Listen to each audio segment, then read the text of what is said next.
Hello, everyone, and welcome to the first proper premium content produced for Coffee Kegs and Kriegsspiel. I intend to be doing several more of these over the great many months to come, answering particular questions and giving you folks kind of the inside scoop on how Kriegsspiel works and how to run your own games and develop your own systems and all of that stuff. Today I have a question that I want to answer, and the question is, how do the dice work?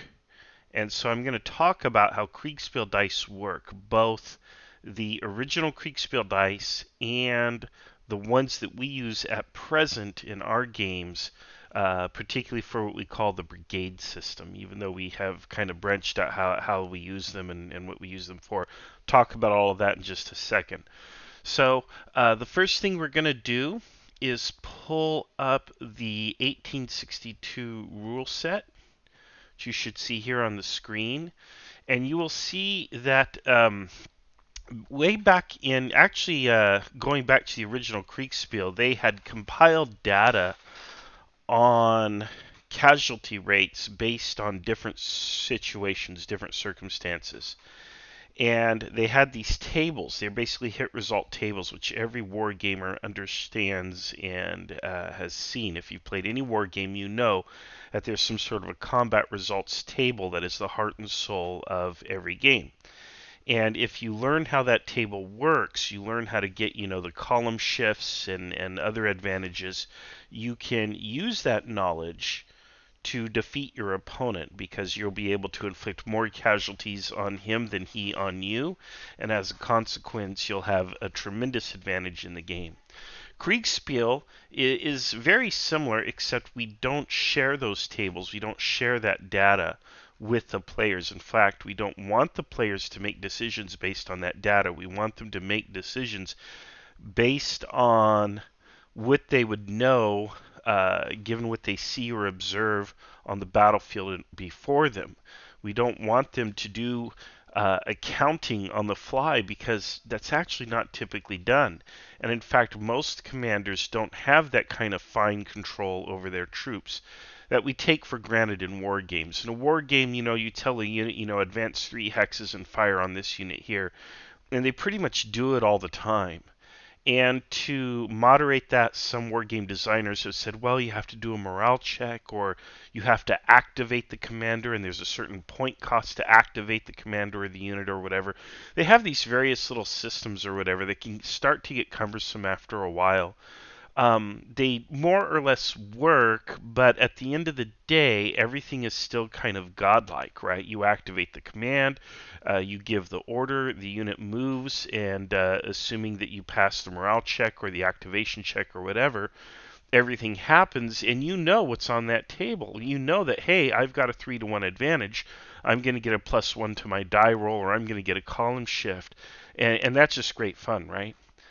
The fun of Kriegspiel, though, is that you don't know if you're getting a column shift or what. And in fact, the umpire even has discretion on top of everything else.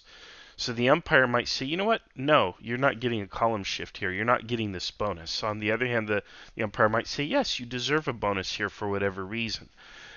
There's a lot more discretion. It's a lot more subjective. In fact, Free Kriegspiel, which was kind of the final evolution of Kriegspiel, had no tables, no dice whatsoever. Everything was resolved at the umpire's sole discretion.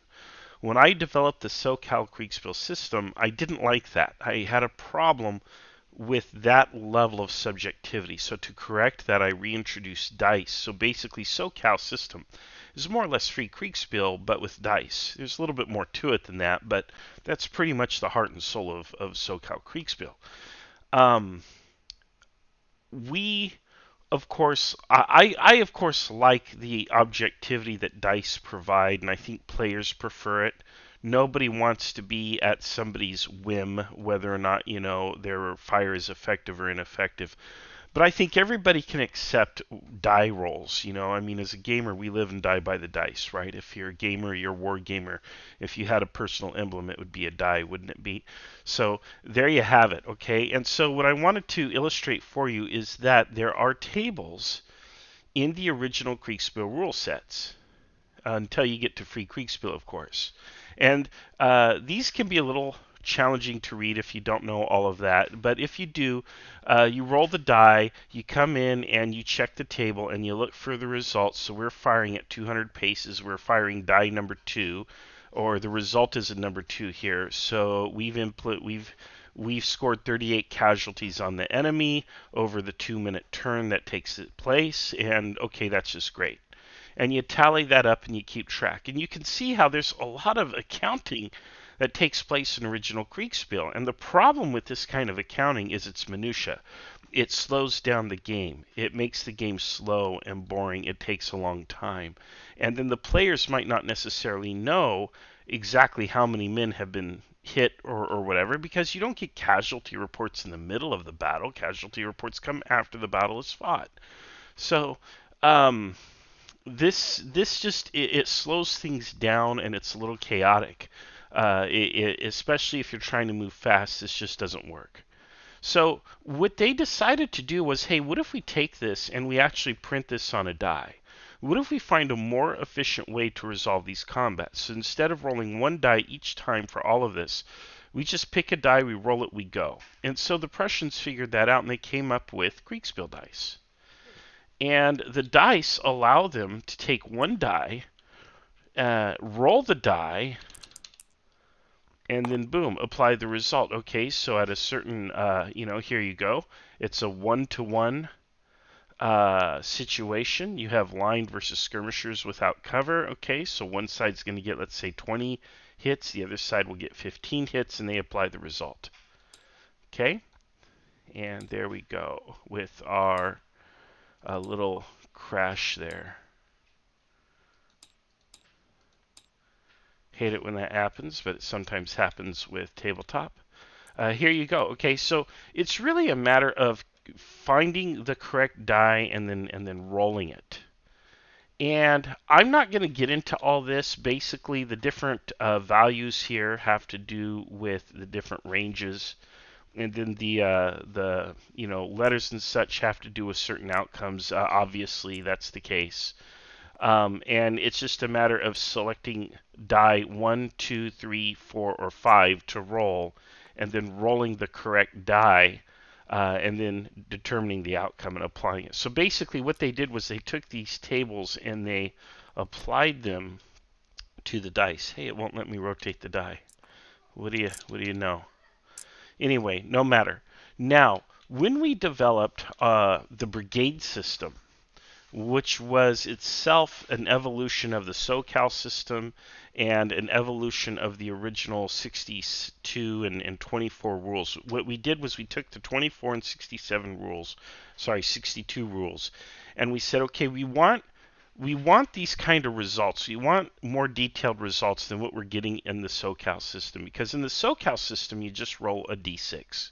You'll actually roll 2d6, you compare the difference between them, and that's what it is. A 6 is always a hit, a 1 is always a miss, and it's a very quick and dirty system for playing Kriegsspiel. It's very fast, very efficient, it works really well if you only have one umpire and a bunch of players.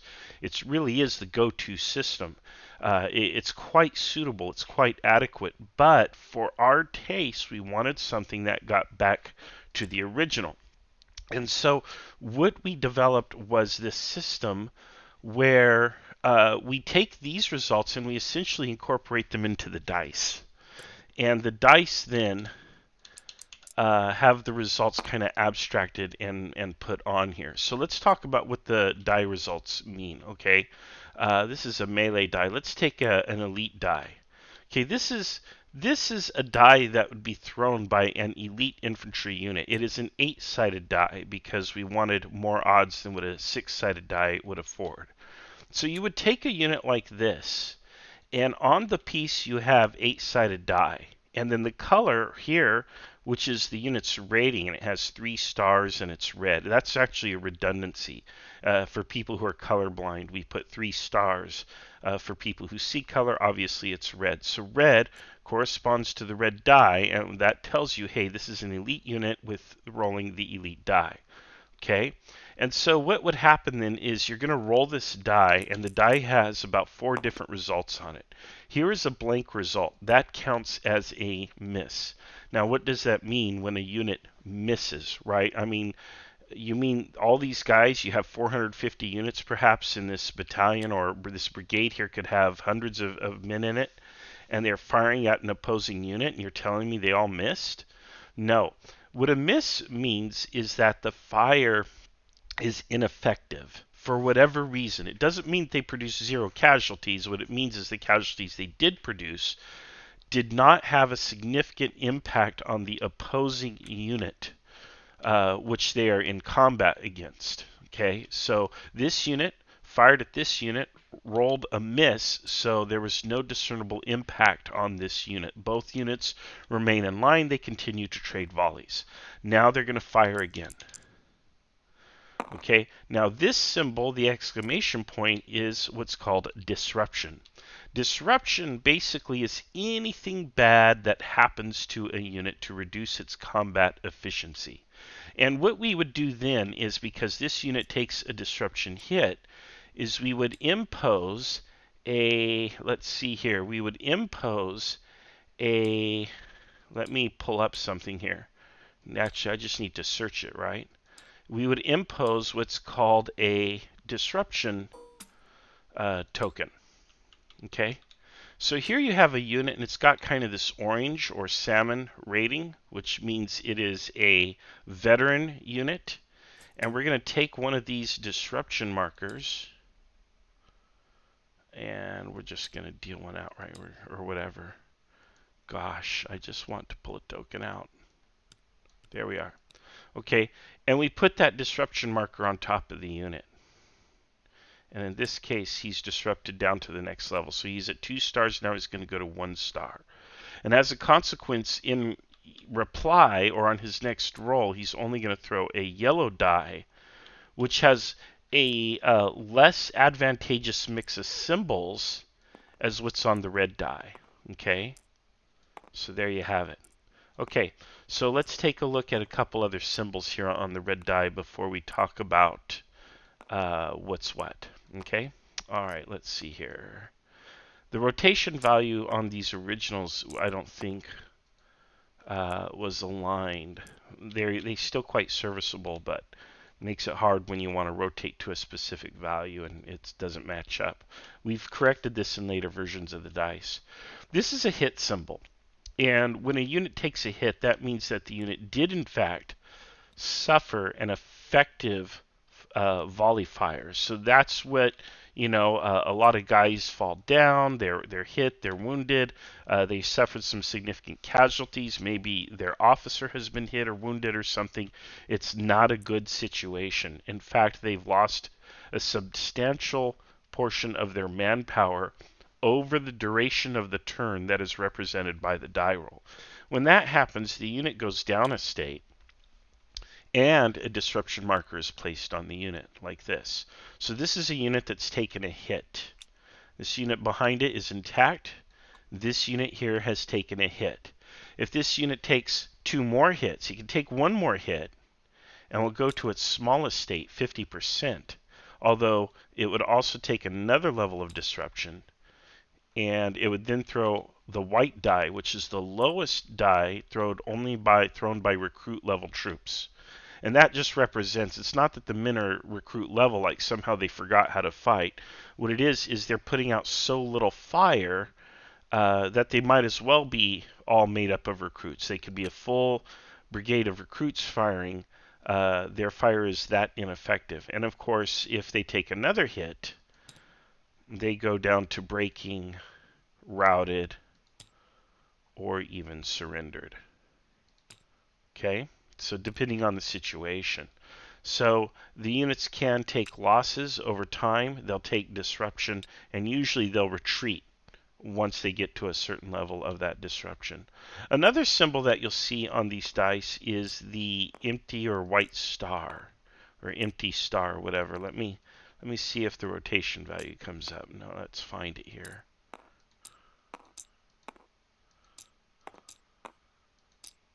There we go. That's 1. Okay, the white star is an advantage hit, meaning it is a miss for all purposes unless a unit has an advantage over the other.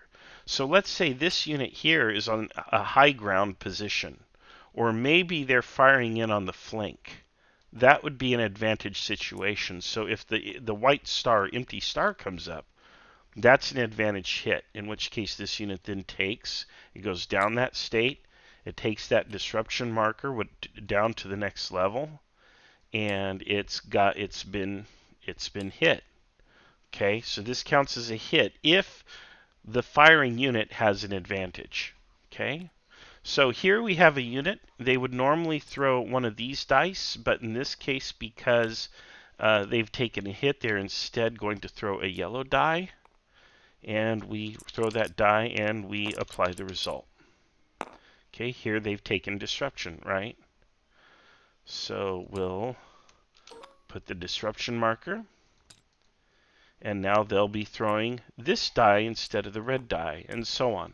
Now, one other thing is these dice are thrown simultaneously. So when the two units first get into combat with each other, this one will throw an orange one, this one will throw a red one, and it will be resolved simultaneously. You'll highlight them and you'll roll them both. Okay, but basically there's 4 results on the dice. You have miss, which in this case now the two units have exchanged a volley. Neither unit is particularly shook up by the volley fire, so they will continue to remain in combat for at least one more turn. We roll it again. Okay, and now we have a hit result. This unit scored a hit on this unit. And again, these folks were missed. And so on and so forth. And that continues until the combat is resolved. Now, this is a very simple, straightforward, elegant, clean solution. It has the additional complexity above and beyond what SoCal offers. So it's better than just throwing a d6. You have a better distribution of odds because you're rolling d8s. We also have d10s here, which I don't have the d10 thing out here, but we have d10s for certain circumstances. And we have black, which are the artillery dice. The artillery, they'll throw one die like at 4 hexes or 4 spaces. If you get within a couple spaces, they'll throw 2, which represents canister fire. You'll take the better of the 2 results, and within 1 hex you'll roll 2, and you take both results, whatever they may be. Generally, there's going to be some kind of an impact. A miss with both dice is a little uncommon. So here you have a hit. And that's usually going to drive away most units that are attacking. The green dice are melee dice. A melee situation is when the 2 units are close to each other within 1 square. It does not necessarily mean they clash to bayonet range and stab at each other with the bayonets. It can just mean they got pretty close to point blank and were firing into each other. And again, when there's a melee dice, you'll roll these in addition to the normal fire dice and apply both results. So that's kind of how that system works. Now, we have, of course, identified all kinds of shortcomings in the brigade system. As much as we like the brigade system, as much as we have used it, as much as I think it is a beautiful and elegant system, in fact, I think it's the best system developed, I think, since Free Kriegsspiel, there are certain limitations to it.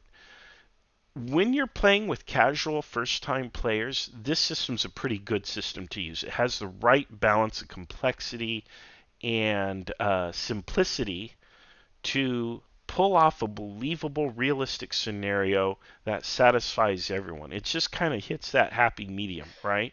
But as the International Kriegsspiel Society has grown and our members have become more and more skilled at playing and umpiring Kriegsspiel, there is a desire to add increasing levels of complexity. And what they're trying to do ultimately, and where I think the end game is, they want to get here.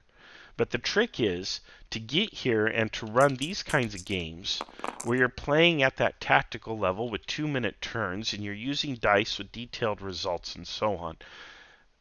You want to get there, but it's going to take a heck of a lot of skill. It takes a very high player to umpire ratio, basically 1-to-1. It's a while. This is going to be an accomplishment. We're inching our way towards this level, but we're absolutely not there yet. You can do this. You can pick up these rules and you can play at this level tomorrow. You absolutely can. You totally can. Just understand your game is going to move really, really, really slow. But if you have infinite time or you play by email, there's nothing stopping you from doing this. So you just have to read the rules and follow them like any other war game. It's not that it's hard. But in the IKS, we run our games typically on Saturday mornings. We want to get in and get out. We've got 3 to 4, maybe 5, 6 hours tops for most players. So we want to kind of get everything and get the whole battle finished within that time. So right now, we're not here yet. We're a step above this level. So what we're doing is we're using the brigade system as a basis, and we're adding additional layers of what I call minutiae or complexity to the rules, but we're doing it in a very judicious way so that it's not substantially slowing down or impairing the game. And of course, these mechanics can be added or subtracted based on the circumstances, which is what I am really advocating for all of our umpires to do. If we have umpires who are capable of handling a lot of advanced mechanics, they're very skilled, they're very experienced, yeah, sure, pile on the mechanics. Let's go ahead and track individual casualty rates, and let's keep track of, oh, that's a rifle gun versus that's a smooth bore, and let's roll something different for those two things. And I don't have any problem with that at all. On the other hand, um, when we don't have the one-to-one player-to-umpire ratio, when we don't have skilled players or skilled umpires, then we have to get rid of some of those mechanics and get back to something simpler, which is like this. But for an introduction to Kriegspiel, for kind of casual Kriegspiel games or people who are kind of new to it, this here really is the sweet spot, Brigade Kriegspiel, and I'm very happy to do more to teach Brigade Kriegspiel. I've kind of illustrated maybe about half of it to you here. There's a lot more detail to it that you have to learn to really pull it off successfully. But this is kind of the heart of Brigade Kriegspiel, which is the unit ratings and the units throwing these various dice and how to interpret the dice. So I do hope this answers the question, how do you read and understand the dice? And there you have it. Now, I welcome you to ask follow-up questions or to submit questions to me. You can go on our website, which is kriegspiel.org. You can click Send Dispatch, and you can ask me a question. You can also go on our Patreon. You can post a comment or send me a message there on the Patreon as well. And I will be very happy to either answer your question directly in the comments, or I will answer it on video. And if need be, I'll create a whole nother premium custom video just for subscribers like you. So I want to thank you for being on board, and I hope this answers the question. And if not, again, hit me with that follow-up, and I'll cover it all over again if need be. Thank you, everyone, and we will see you on the next adventure.